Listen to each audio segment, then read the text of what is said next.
Welcome back to another round of Reddit stories. Today, we've got 6 wild ones lined up for you. Let's jump right into it. Our first story is titled, "If you see red painted sticks along a mountain road, keep driving. Don't stop for gas. Don't accept help." The car swerved left around a tight mountain bend, and Amy's hand shot up to grip the handle above her head.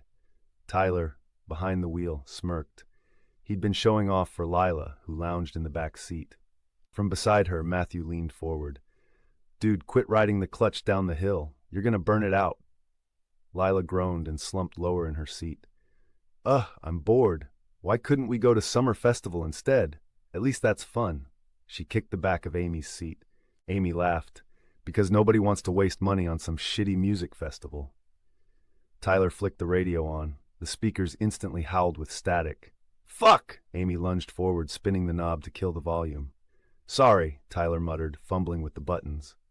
After a string of crackling channels, they landed on something faintly resembling voices. "Oh, I think we've got a winner." He fiddled again, and a strange broadcast filled the car. "And the Lord provides for those who lose their way, brings them home to the fold, yes, brings them to the family that waits." "Nope!" Matt shot across the middle seat and shut it off. "No creepy religious bullshit tonight, thanks." Lila pointed suddenly out the window. "Hey, what are those? Those red sticks? I keep seeing them on the roadside. Are they supposed to stop people from going off the cliff or something?" Matt laughed. "Yeah, because little painted sticks will totally stop a car." "Don't laugh," Tyler grumbled. "You don't know what they're for either." Amy pressed her face against the glass. "Maybe they mark where roadkill was." She noticed 6 in a neat row, all scarlet against the fading daylight. Still creepy as hell, though. "Do you even know where we're going?" Matt asked, leaning back with his eyes closed. "Of course I do," Tyler said defensively. "We just follow this road until the roundabout, then take a left. After that, it's like, yeah, easy." Half an hour later, Tyler slapped the wheel. "Ah, shit, we're almost out of gas." Amy jolted awake. "What, didn't we fill up like an hour ago?" "That was 3 hours ago," Lila muttered, filing at her nails. "Jesus Christ, Tyler," Matt groaned. "Were you even paying attention?" "I was," Tyler snapped. "I just thought we'd be—" "Look," Amy pointed at a wooden fence post up ahead. Red spray paint spelled gas 2 miles. "Maybe that radio preacher really did bless us," Lila smirked. A few minutes later, a decrepit station appeared. Sagging awning, grime-coated windows, weeds cracking through concrete. It looked abandoned decades ago. "Great. Perfect." Tyler smacked the wheel again. The car lurched. "Christ, quit doing that," Matt barked. Amy eyed the sky. The last sliver of sun was vanishing behind the hills. "Fantastic. Out of gas. Almost night." "When's the last time we saw another car?" Lila asked, voice small. Matt buried his face in his hands. "Maybe there's still fuel in the pumps," Tyler said hopefully, pulling in. The car shuddered over broken concrete. He yanked the nozzle, squeezed the trigger. Nothing. "Awesome," Amy muttered, kicking a rock at the building. "Should we check inside for a phone or something?" Lila asked nervously. Amy wiped grime off a window and peered in. Dust, darkness. Matt tried the door, chained from the inside. Tyler hefted a chunk of concrete. Amy gasped. "What the fuck are you doing?" "Breaking in. What else?" "What if it's not abandoned?" Lila whispered. They all stared at her. She flushed. "Sorry." Tyler hurled the rock. The glass exploded inward, shelves crashing to the floor. Birds scattered into the night. "See, easy," he grinned, climbing inside. "Tyler," Amy called. Silence. "Quit screwing around." Matt climbed in after him. Amy followed. Lila stayed behind. Inside was wreckage. Collapsed shelves, a yawning hole in the roof. Then they froze. At the back, Tyler stood rigid in a doorway, back to them. Matt approached slowly. "Hey man, you good?" He touched Tyler's shoulder. Tyler spun, shrieking, "I'm going to kill you!" Matt stumbled backward into Amy. Tyler doubled over, laughing. "Oh my God, your face is fucking golden. You're such a dick!" Amy screamed. Before Matt could punch him, Lila's panicked voice called from the window. "Someone's coming!" Headlights cut across the station. An old truck rumbled in. A hulking man climbed out, gray beard, filthy cap, clothes stained with oil. "Howdy," he drawled. "Figured y'all needed help. Shame about that poor window." His eyes lingered on the broken glass. We're out of gas," Amy stammered. He sighed dramatically. "Didn't think to bring fuel with me. Name's Abraham." He crushed Tyler's hand in a shake. Can you drive us back to the city? Matt asked. Abraham shook his head. City's 2 hours out, wife and kids waiting at home, but, he smiled, can't leave good folks stranded after dark. The Lord provides. He gestured to the truck. Hop in the back. Don't fuss with the tarp. I got game under there. Nervous glances passed between the group, but they climbed in. The ride twisted down dirt roads into deeper forest. At a rusted gate, Abraham stopped, dragged it open, then slapped the truck bed. We eatin' good tonight. The Lord provides. Amy caught Lila's wide eyes. What the fuck? The truck crawled to a leaning farmhouse, pale paint peeling, tin roof rusted through. Dim golden light flickered from the windows. Abraham ushered them inside. The smell hit instantly, rot and blood. Where's your family? Tyler asked cautiously. Abraham paused, then chuckled. Ah, just messin'. Upstairs. The kitchen was filthy, floorboards stained dark red. An oil lantern flickered in the corner. Make yourselves at home, Abraham said. I'll fetch supper. He returned moments later with a dead elk slung over his shoulders, dropping it onto the table with a wet thud. Amy instinctively stepped in front of Lila. Abraham pulled a rusted cleaver and hacked the head off in one blow. Blood spattered across the wood. Detox for y'all. No fancy gadgets here. He shoved the cleaver into Tyler's hand. You ever gut an elk, boy? Tyler stammered. Can't be that hard? Abraham grinned. Let me show you. He forced Tyler's hand into the carcass, slicing it open. Amy gagged. Lila turned away. Matt's voice cracked. Are your family joining us? Course, Abraham smiled, revealing yellowed teeth. Boys? 2 wild-eyed children darted downstairs, skinny, sharp-toothed, smiling wrong. This here's Isaiah and Elijah, Abraham said proudly. The boys stared in silence until Abraham clapped. Show our guests where they're sleepin'. Upstairs, the rot stench was worse. Yellow wallpaper peeled from the walls. In a small bedroom, Isaiah suddenly held up a knife. Matt froze. You're not supposed to have this, the boy whispered. It's Pa's.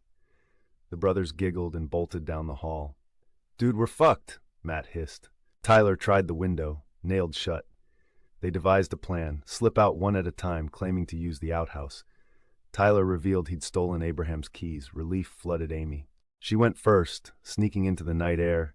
Bitter cold bit her skin as she hid by the truck.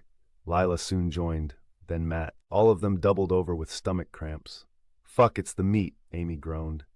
At last, Tyler joined them. Amy slid the key into the door. An ear-splitting alarm erupted. Lights flashed, horn blared. Abraham stormed out, rifle raised. Looks like y'all didn't need the bathroom.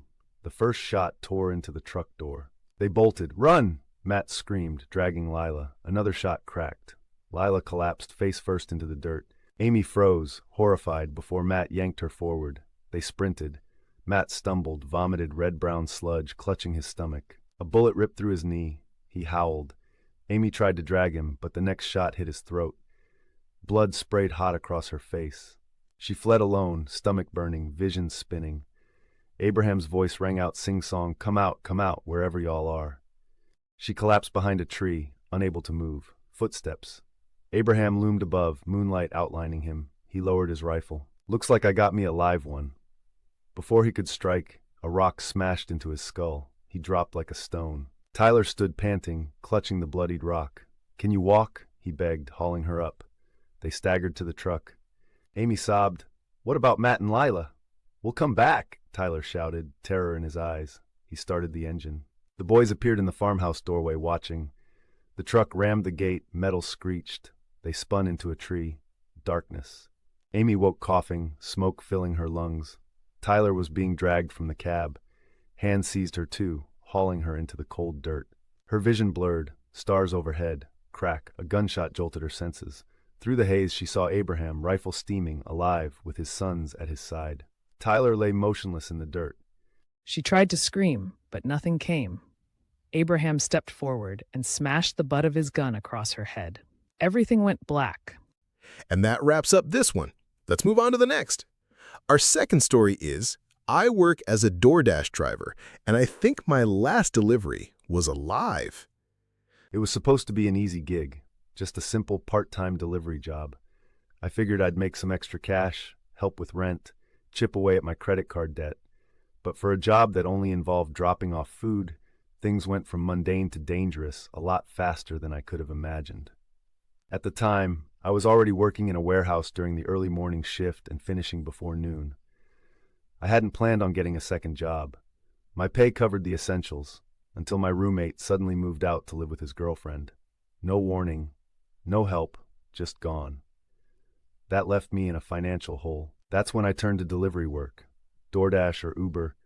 I picked food over people. It felt safer. The first few weeks weren't much to talk about. The pay wasn't great, the flexibility was messy, and customers were a mixed bag. Some fine, others difficult. Most were elderly, stingy tippers who thought a smile was worth more than money. Still, it kept me afloat, though I was growing discouraged. And then came the order that changed everything. The delivery was to a small retirement home on the edge of town. I didn't expect much. Older customers tended to be the most demanding, but the order came from a new Greek restaurant called Fagus. The place had only been open for a month, but already had good reviews. I figured I'd be delivering from there more often. When I arrived, the restaurant looked unimpressive. The building was dingy, with no polish from its so-called grand opening. The sign read Fagus with smaller Greek lettering above, Phagos. Inside, a bell chimed as I entered. The dining area was empty, but surprisingly tidy. Classical paintings lined the walls, and though most fit the Greek theme, one in particular unsettled me, Goya's Saturn devouring his son. A painting of Kronos eating his children hung right next to the kitchen. Then there was the smell. Greek food usually makes my mouth water, but this scent was wrong, sweet, cloying, almost sickly. I couldn't decide if it was appetizing or revolting. Before I could dwell on it, an elderly woman shuffled out of the kitchen. Her frame was frail, her skin weathered with age, but her eyes gleamed with uncanny energy. She studied me intently until she suddenly smiled. "Are you the driver?" I nodded. Yes, good. My name is Anthropos, but my friends call me Annie. Welcome. I'm so glad you'll be working with us. Please, let me get you something before you go." Before I could decline, she bustled around and prepared a small flatbread, cooing over me like a doting grandmother. "Thank you, ma'am, but I need to get that delivery out." "Oh, yes, of course." She touched her forehead apologetically. "Forgive me. I love to serve. It should be ready now." She disappeared into the kitchen and returned carrying a massive crate that looked more like warehouse freight than takeout. I rushed to help her, shocked by its weight. Nearly 100 pounds. How had she carried it? "This is a special order," she explained. "Take it to Pickman's Green. Give it only to Demos, no one else. Do not leave it unless Deimos himself takes it." Her tone was kind, but the insistence in her words chilled me. Pickman's Green looked nice enough from the outside. Inside, I set the crate down at the reception desk and rang the bell. A young nurse eventually appeared. Nancy, according to her badge. Pretty, though her eyes betrayed unease. "Good evening. Visiting hours are over. Can I help you?" "Yes, I have a delivery. Annie from Fagus said to give it directly to Demos." At the mention of his name, Nancy froze. Her expression tightened. One moment. When Deimos emerged, he was scowling. He looked at me, then at the crate. His tone was sharp. "This is him? You said he asked for me?" He snapped at Nancy. She only nodded nervously. I tried to keep it simple. "I have your DoorDash order. Annie said to give it to you personally." He studied me, mistrust written on his face. Finally, he nodded and lifted the crate as if it weighed nothing. He didn't thank me, didn't even acknowledge me, just turned to leave. "What about?" I began, but Nancy cut me off, smiling stiffly. "Here's your tip. Thank you." She handed me an envelope and quickly ushered me out, locking the door behind me. In the car, I expected the envelope to contain a measly $5 bill or a note telling me to get lost. Instead, it held $800 in cash. Tucked among the bills was a slip of paper. "Take this and do not come back. Do not take any more delivery jobs here for your sake." I should have listened, but greed makes fools of us all. The next time an order popped up for Pickman's Green, I took it. Again, Annie greeted me like family, pinching my cheeks, insisting I was too thin, promising to fatten me up. And again, the tip was $800. After several trips, the pattern was clear. Enormous crates, huge tips, and strict instructions that only Demos could receive the deliveries. Until one night. That evening, instead of Nancy, a gaunt young man met me at reception. Dark circles under his eyes. He didn't move to help with the boxes, just asked flatly, "Delivery?" "Yes, but I need to give it directly to Demos." His glare could have cut glass. He is not here. The tension prickled my skin. I was about to relent when Deimos appeared. The two men immediately launched into a furious argument, in a language I didn't recognize. Harsh, guttural, not Greek, something older. When the younger man gestured toward me, dragging a finger across his throat, Deimos struck him hard across the face. That was my cue. I ran, leaving the crate behind. Weeks passed. I avoided orders from Pickman's Green, living off the money I'd already made. Then Annie called me directly. Somehow she had my number. She offered me $2,000 plus tip for a special catering delivery to Pickman's Green. Against my better judgment, I agreed. The restaurant was eerily quiet when I arrived. Cold, empty. Annie eventually emerged from the back, smiling though her face was pale, drawn, almost corpse-like. "Oh my, there you are. We are so grateful. The delivery is ready." In the kitchen sat a colossal crate, easily 200 pounds. Annie's sons, two silent teenagers, appeared and helped me load it into my truck. Their eyes never left me. Driving down the empty highway at dusk, I heard it. Thump. A heavy bang from the back of the truck. I pulled over, heart racing. The crate was secure, and yet thump, louder this time, then silence. I told myself I was imagining things and kept driving. At Pickman's Green, Deimos was waiting. No nurse, no reception staff, just him. "Open the back," he ordered. As I loosened the straps, I caught him snapping a photo of my license plate. We lifted the crate together. It was awkward, heavy, and when I faltered, it slipped from my grip and crashed to the ground. That's when I heard it. Knock, knock, knock, coming from inside the crate, followed by a muffled cry. I froze. Deimos didn't.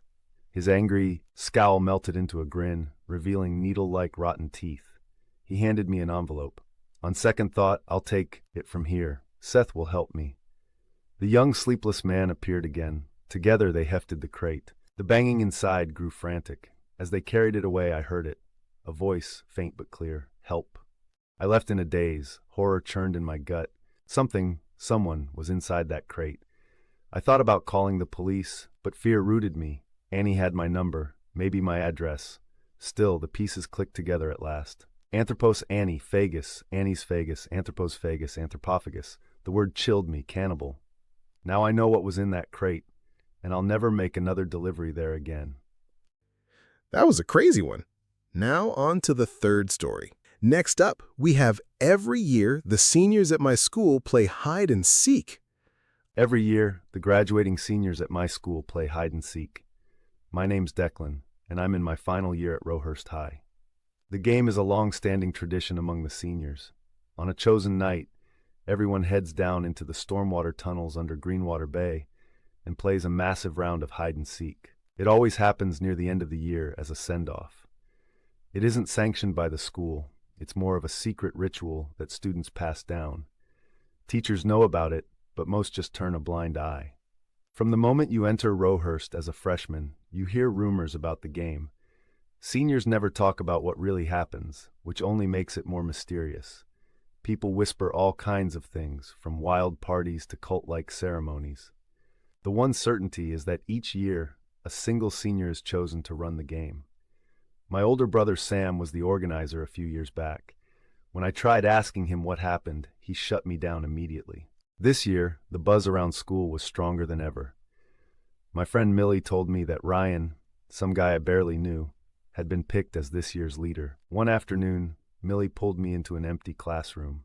"Hey, what the hell, Mills?" I yelped. "It's tomorrow night," she whispered. I overheard Ryan on the phone in gym. "Wait, are you serious? Should we, tell people? Are you kidding? No, keep it quiet. Just be ready." She gripped my arms hard, her eyes shining. "We're finally gonna play." I winced at the strength of her grip. Okay, I get it." She suddenly looked embarrassed and pulled back. "Oh, sorry, Dec." That night, I couldn't get it out of my head. At dinner, Sam kept staring at me across the table. When I went upstairs afterward, he followed. At the top of the stairs, he stopped me. "When is it?" His voice trembled. "Tomorrow night, I think," Millie heard from. He cut me off sharply. "When you go down there, make sure you stick with your closest friends. Don't let anyone out of your sight. If you do, you'll lose." He backed me against the wall, his tone urgent. "What are you talking about?" I stammered. He leaned in close, his lips almost at my ear. "Don't trust faces. You'll know who your real friends are and who the seekers are." Then he shoved something into my hand and walked away. I opened my palm to see a cheap little cell phone, the kind you'd buy at a gas station. I tried turning it on, but the screen stayed black. Later, I plugged it into charge, but it wouldn't power up at all. The next morning, I was exhausted from barely sleeping. During English, my phone buzzed with a text from an unknown number. Tonight, 11 p.m., Greenwater Tunnels, do not reply. I heard other phones chime around me. Students glanced at each other nervously. It was on. At lunch, Millie came over, and I told her about Sam's warning and showed her the burner phone. "He's totally messing with you," she snorted, giving me a playful punch. "You're so gullible." I forced a laugh. But deep down, I knew Sam. He wasn't the type to play jokes. Since I didn't have a license, Millie planned to pick me up at 7:30.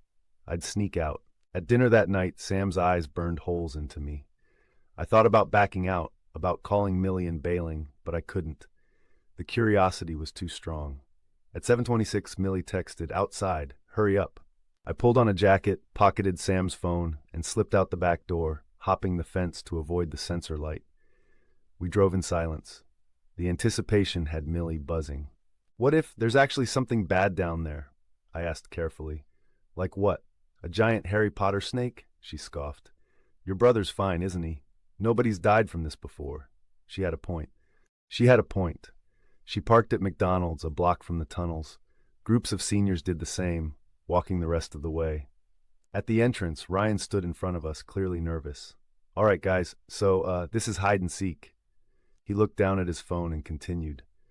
"Rule 1, you can only hide inside the tunnels. If you're caught outside, you're disqualified. Rule 2, no lights of any kind. Everyone must turn in their phones. You'll get them back when the game ends." Students groaned. Someone shouted, "What if we get hurt? How do we call for help?" Ryan scrolled frantically on his phone. Those are the rules, sorry." More groans. "And rule 3, if you're caught, you don't snitch on anyone else. Just go back to the entrance and wait." "Are you the seeker?" someone asked. Ryan hugged his jacket tighter. "No, I'll be hiding too." "Then who's seeking?" another called out. Ryan ignored the question and unzipped his backpack. "Phones, please." One by one, students dropped their phones in. I handed over Sam's dummy phone, pocketing my real one. When everyone entered the tunnels, Ryan's voice echoed behind us. "The game begins in 30 minutes. Immediately, chaos. People shoved and laughed, sprinting down branching tunnels. Millie tugged me along a side passage. Only a handful of students came our way. After running for about 10 minutes through foul-smelling water, we found a rusty ladder. Millie climbed first. At the top was a locked door with a sign, "Authorized personnel only." She shoved hard. The door popped open. "Damn, Mills, when did you start hitting the gym?" I teased. "Shut up, dickbrain," she shot back, shoving me inside. It was a cramped control room lined with dusty monitors and shelves of manuals. We pushed a shelf against the door. "This is a solid spot," I said, spinning in a chair. Millie crawled under the desk, fiddling with wires. "Maybe we can get these screens working." After a few tries, one computer flickered to life. Only one monitor powered on, a login screen. Millie found a sticky note under the keyboard. "Bingo." She typed in the password. The desktop appeared. Before we could explore, a deafening siren blasted through the tunnels. "What the hell was that?" I gasped. "Probably the game starting," Millie shrugged. She opened the camera program. Dozens of feeds popped up, but only a handful worked. Night vision made the tunnels glow green. On one feed, we spotted David and Sarah crouched behind a pipe. Then something moved into frame, a figure. David stood, hands raised in surrender. Suddenly the figure lunged, slamming him into the wall. David slid down, unmoving. Sarah screamed and tried to run. The figure grabbed her and dragged her out of view. "What the fuck was that?" I shouted. "Oh my God," Millie whispered. I stared at David's limp body, Sam's warning pounding in my head. Don't trust faces. We shoved more shelves against the door. My chest tightened. Clicking through cameras, Millie froze. One showed a person standing directly under the lens, staring up. Their eyes twitched unnaturally in the glow. A distant scream echoed. "We're screwed," I whispered. Millie shot me a glare. "We'll be if you don't calm down. Maybe it's a prank." "Did that look like a prank to you?" Another scream, closer. I spotted a worn map on the wall. We traced our location. I snapped a photo with my phone, the flash lighting up the room. The ladder outside creaked. Millie yanked me under the desk, dragging chairs to hide us. The ladder stopped. The doorknob twisted. "Hello? Is anyone here? Can I hide with you?"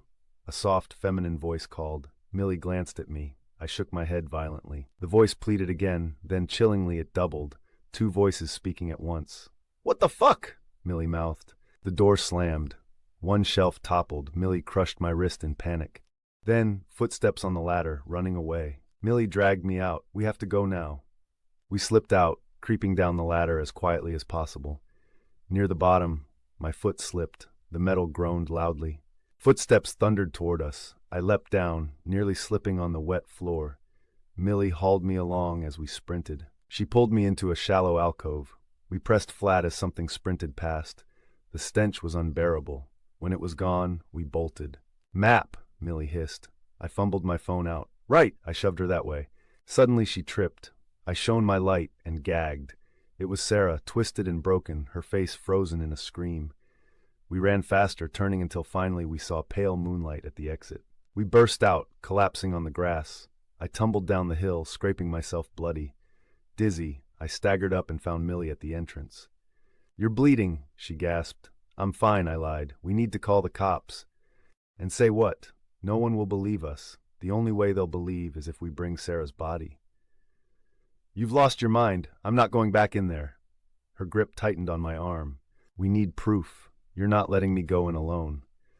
Before I could protest, she dragged me back. The tunnels were silent now. I turned my flashlight on. My phone buzzed. A text from Millie. "Outside the tunnel. Found my phone in Ryan's bag. Where are you?"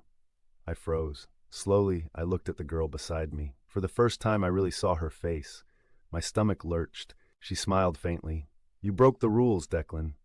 Unbelievable, right? Let's see what comes next. Story number 4 is He Who Exists Outside Time. It is with a heavy heart that I set down these words. That such hesitant, almost accidental discoveries could open a door to knowledge so catastrophic feels unreal, especially when tied to my own bloodline. Yet perhaps it makes sense. I was always the outcast, the strange child in the nest. Maybe ignorance was destined to be my shield, though it never truly lasted. In 1955, my great-grandparents, Henrietta and James Greyfallow, were wed. They were related second cousins, though such unions weren't unusual at the time.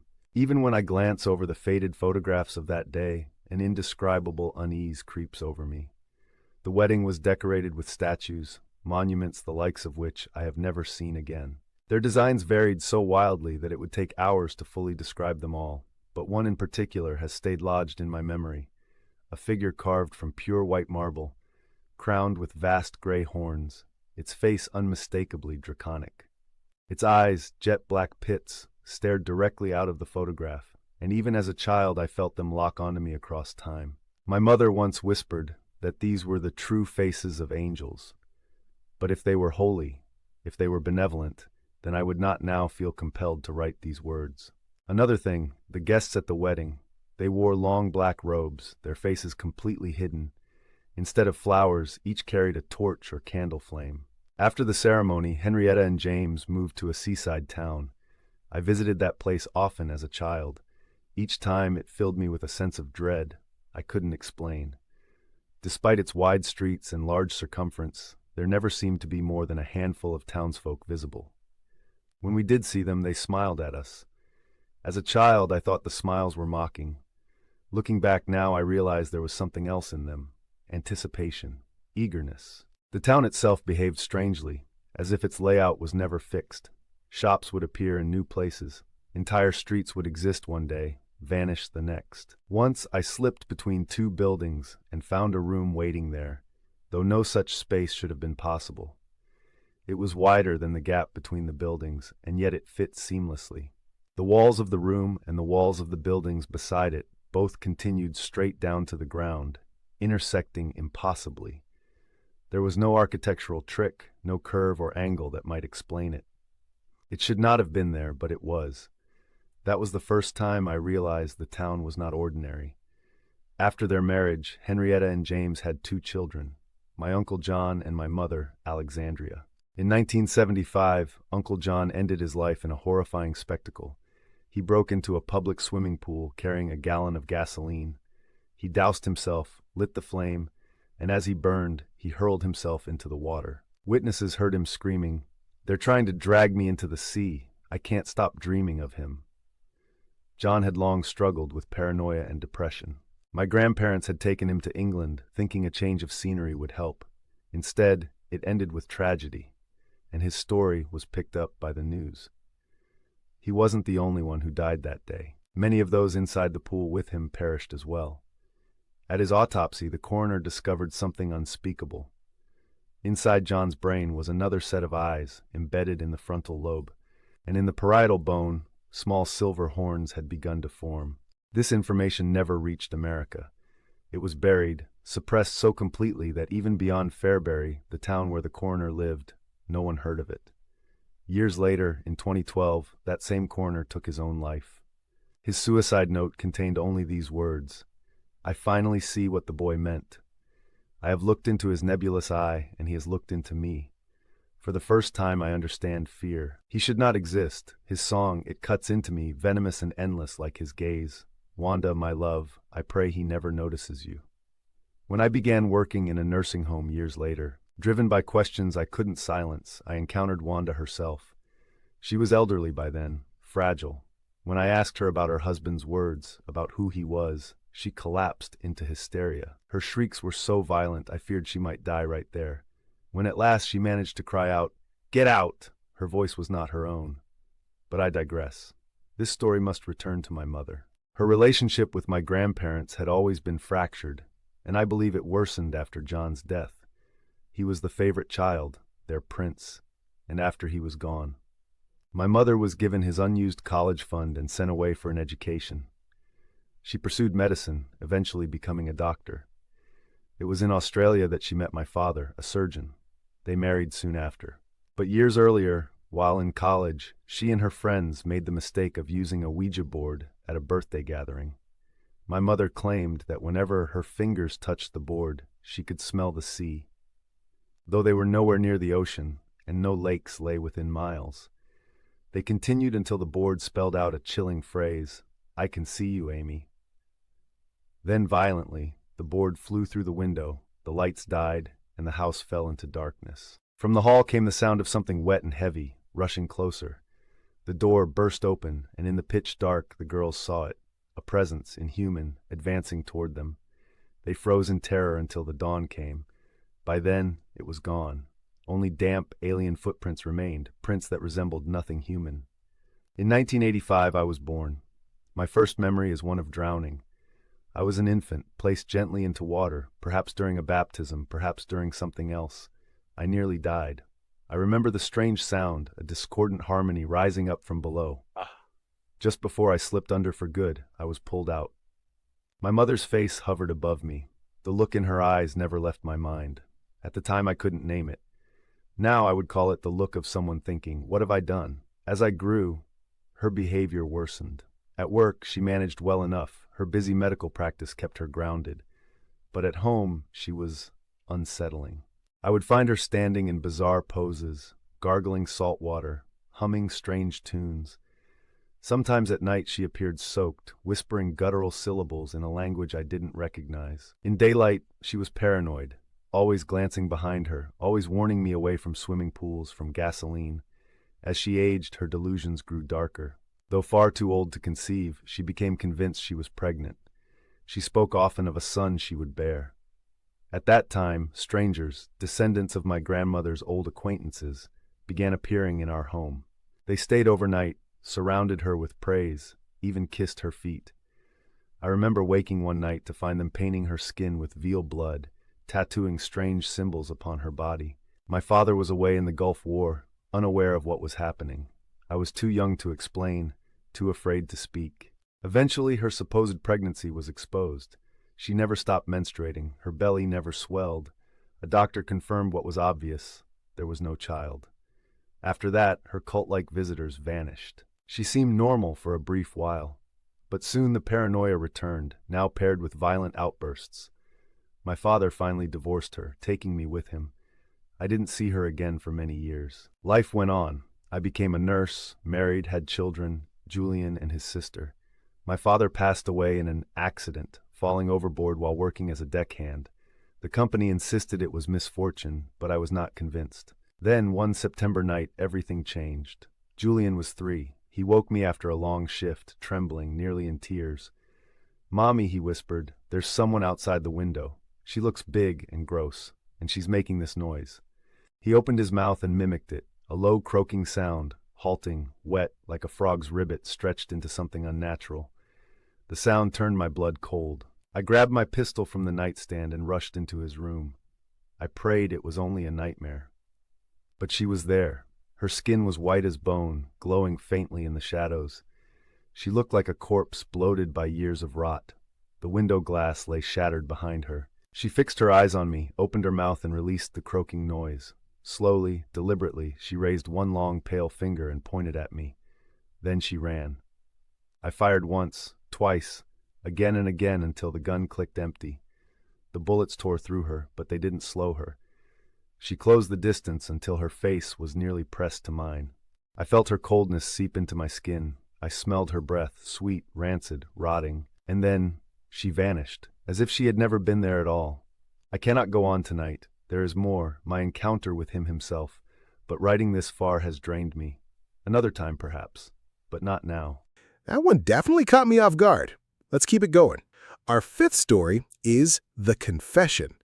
Father Cohen shifted uneasily on the hard wooden seat of the confessional.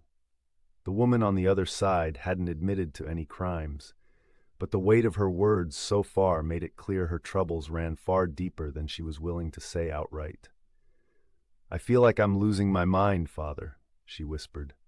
"My child, all of us have known that feeling in one way or another," the priest replied gently. "But is it really so much to ask, just to be happy again?"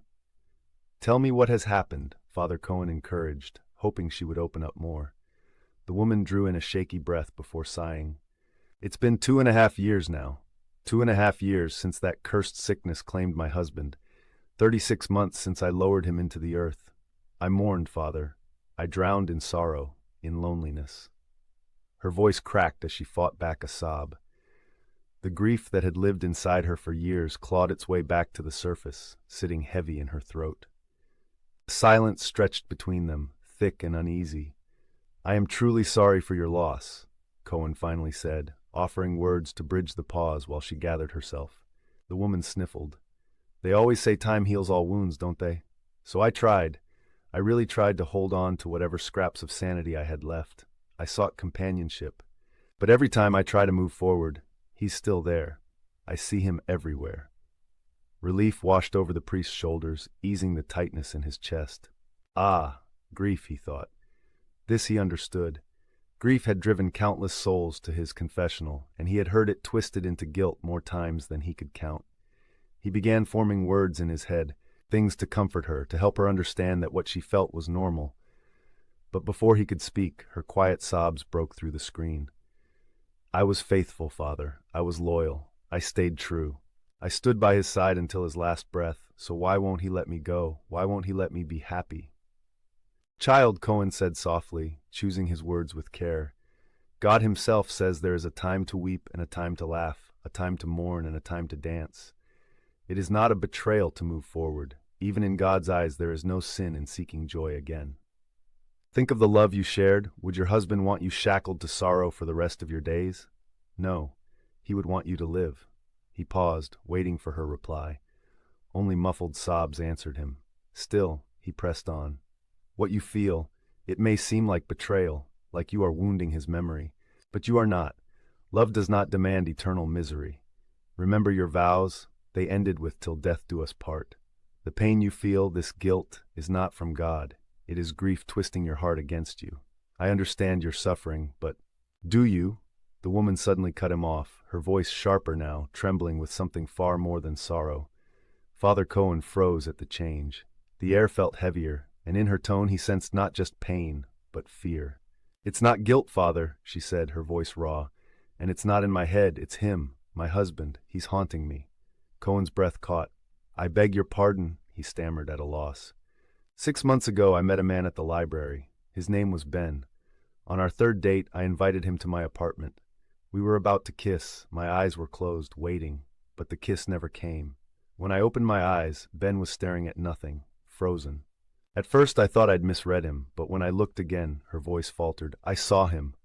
My husband.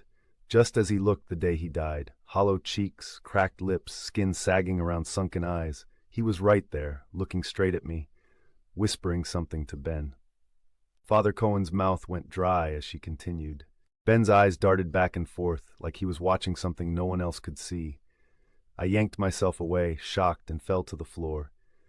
By the time I looked back, my husband was gone, but Ben seemed to snap out of it, confused. He muttered a quick goodbye and walked out. I never heard from him again. Cohen's heart pounded. He'd heard of people claiming to see departed loved ones, but usually it was grief twisting their vision, illusions born of longing. But this was different. It happened again, she said in a trembling voice. 2 months later with James. He came to my place, and there he was again, my husband's dead eyes staring into me as he leaned toward James, whispering into his ear. James's face went white, then he bolted, didn't even say a word. The priest swallowed hard. He made the sign of the cross, silently pleading for guidance.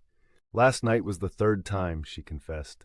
I met a man named Phil at the bar. He was grieving too. We connected, and when he drank too much, I offered my sofa.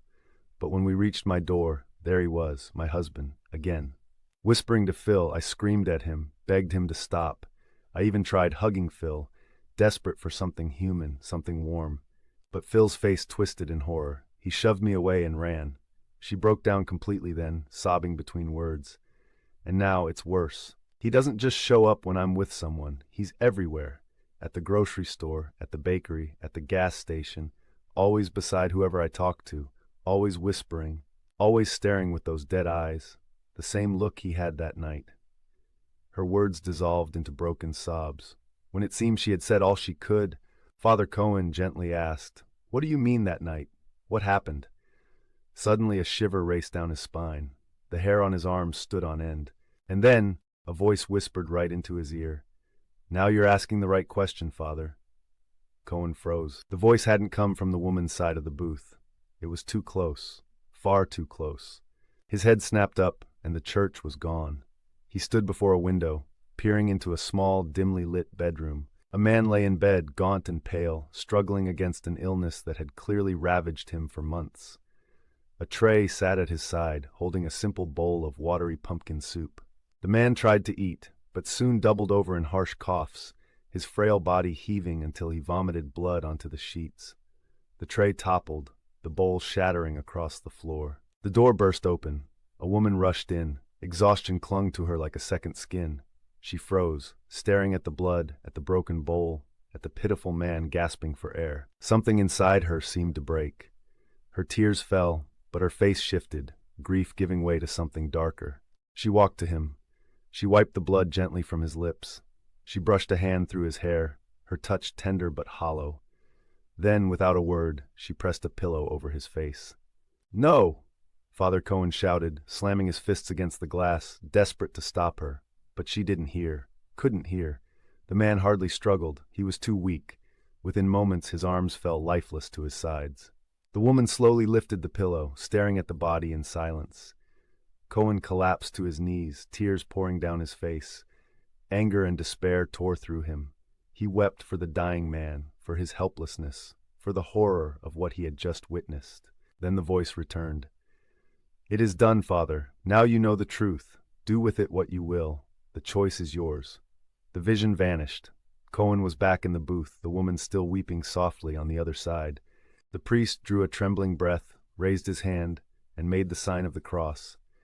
Then, with all the faith he had left, he prayed for guidance. Wow. Just wow. Now, let's wrap things up with our final story. And finally, we have I'm performing an autopsy on a cadaver that was supposedly shot, but there's only an exit wound. The body was stretched out on the stainless steel table, pale under the lights. I stood there, staring at the wound near the lower right side of his back, just above the kidney. My hands were clasped together, glove against glove. Some doctors lean on counters or rub their chins when they think, but medical school taught me better. Interlock your fingers, Keep the gloves sterile. Far fewer chances of contamination that way. Everyone at the coroner's office had been drowning in work since the hurricane battered the coast. The news called it the worst storm in recorded history, and judging by the flooded streets and constant rain, I believed it. Our facility was packed nearly to bursting, and the pressure was on us to identify and process every body before handing them off to the morgues. But the case in front of me wasn't routine. This man had been pulled from a flooded street a day after the surge receded. His fingerprints revealed a lengthy criminal background, and when the hole was spotted on his back, people jumped to the conclusion he'd been shot while looting. On the surface it fit, only it didn't. The supposed entry wound had all the hallmarks of an exit, larger, ragged, without the characteristic abrasion ring you'd expect from a bullet's impact. Bodies found in water aren't always reliable for textbook wound analysis, but still, the details weren't lining up. Even stranger, the man's fingernails had torn into the flesh around the hole, like he'd clawed at himself in agony. The straightforward answer was to confirm whether a bullet was inside him. If he'd been shot and there was no exit wound, it had to be somewhere in there. I rolled the corpse onto its back. Usually someone else would help, but we were understaffed and overworked. It wasn't my first time maneuvering a body heavier than me. With effort, I made the Y incision across the chest and abdomen. Really? You're starting that now? It was Flynn, 14 hours into his shift. Flynn was clearly desperate to get home. I couldn't fault him for wanting to stick the tougher jobs in storage and clock out. I'm the doc. My case, my rules. I'll handle this one. You just keep processing the others, he sighed, shoulders sagging. Yeah, no resentment, just exhaustion. Behind his mask, I could picture the frown.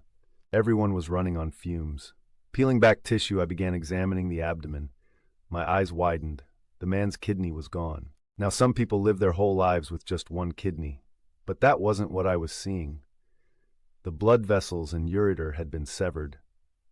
There was internal bleeding and tissue trauma, but the kidney had definitely been present until very recently. Bullets tear through organs.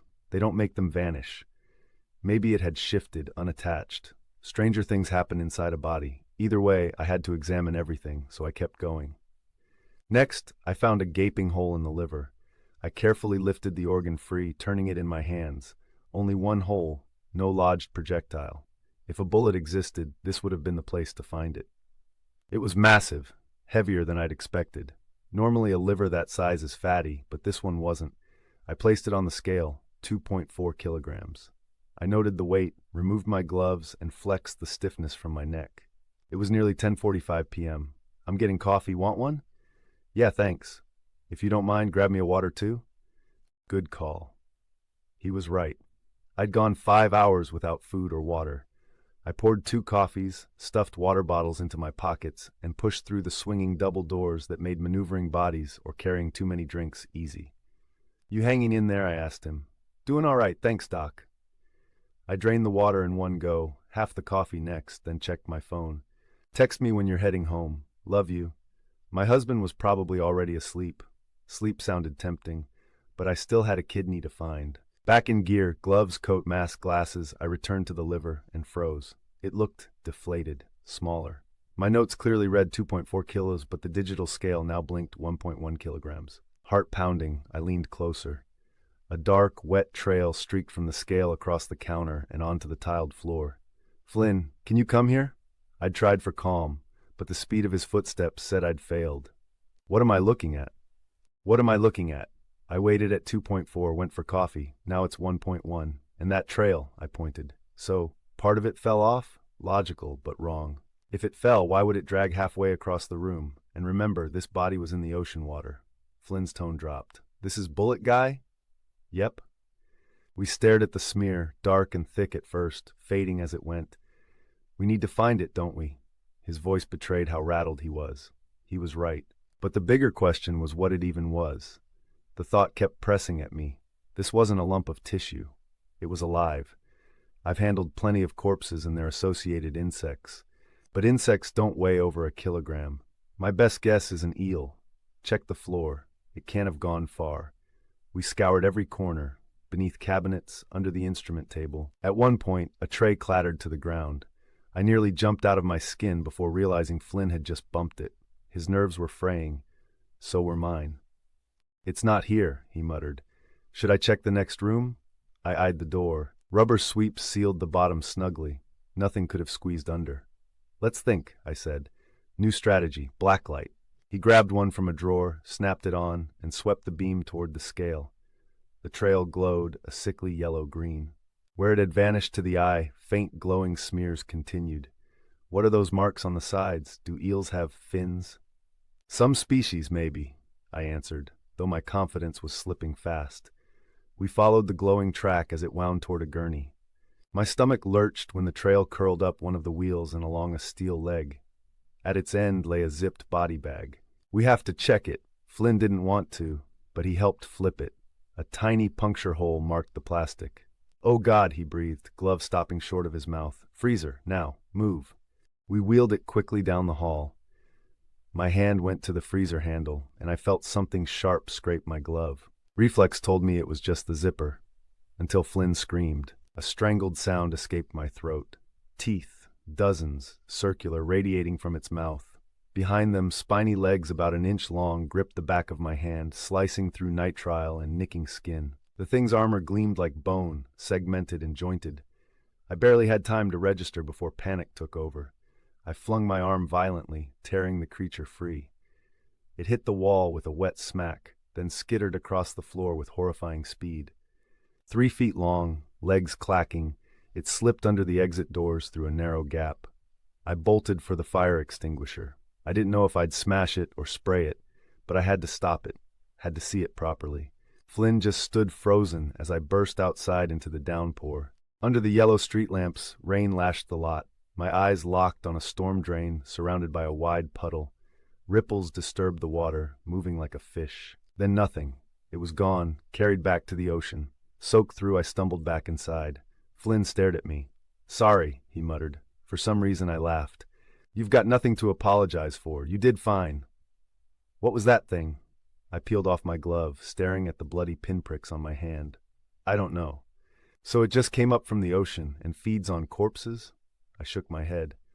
"Don't forget, gunshot wound was listed as cause of death." His eyes widened. I thought of the claw marks on the man's back, wondered what would have happened if it had burrowed anywhere soft on me instead of latching onto my hand. I never saw it again. In the weeks that followed, I spoke to marine biologists who admitted they had no clue what it was. One tested tissue samples and traced faint DNA, back to distant relatives of polychaete worms. Nothing documented, nothing known. She offered me one grim conclusion. The storm had probably carried it ashore. That wasn't comforting. Storms like this are only becoming more frequent. When I asked how I could find answers, her reply stayed with me. "We've only scratched the surface of what lives in the ocean. If this thing is new, I can't tell you how to track it. Odds are, we'll never know. I'm sorry." That was a great way to end things off. And that's all 6 stories for today. If you enjoyed, don't forget to like, subscribe, and let me know in the comments which story was your favorite. Thanks for listening, and I'll see you in the next one.